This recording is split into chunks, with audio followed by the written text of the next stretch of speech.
ফেব্রুয়ারিতে নির্বাচন আপনারা আমরা দেশবাসী সবাই দেখতে চাই ইনশাল্লাহ। শুধু আমরা না, সবাইকে নিয়ে আমরা দেখতে চাই। আমাদের মধ্যে মতানৈক্য হোক, তবে দোয়া করেন মত বিরোধ যেন না হয়।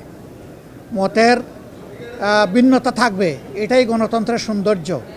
সব দল তো এক দল নয়, সবগুলা দল ভিন্ন ভিন্ন, তাদের দৃষ্টিভঙ্গিতেও কিছু পার্থক্য থাকবে, এটাই স্বাভাবিক। আমরা সকলের মতকে শ্রদ্ধার সাথে দেখি, তবে আমরা নিজেরা যে মতটা প্রকাশ করি, আমরা চেষ্টা করি চিন্তা ভাবনা করে জাতির স্বার্থেই সেই মতগুলা প্রকাশ করার।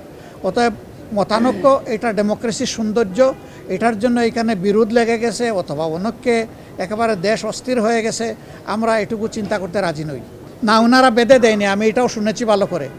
ওনারা অনুরোধ করেছে যে এক সপ্তাহ সময়ের ভিতরে রাজনৈতিক দলগুলা বসে যদি একটা কনসেনসাসে পৌঁছতে পারে, সরকারের জন্য এটা ভালো।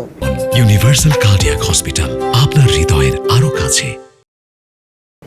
এবং আমরাই সবার আগে আমাদের পক্ষ থেকে আমাদের নায়েবে আমির আহ্বান জানিয়েছেন যে আসুন আমরা খোলামেলা আলোচনা করে আমরা এই কি বলে সমাধানে পৌঁছি দেশ এবং জাতির স্বার্থে। আমরা আশা করি অন্যরা আমাদের এই আহ্বানকে সাড়া দেবেন ইনশাল্লাহ।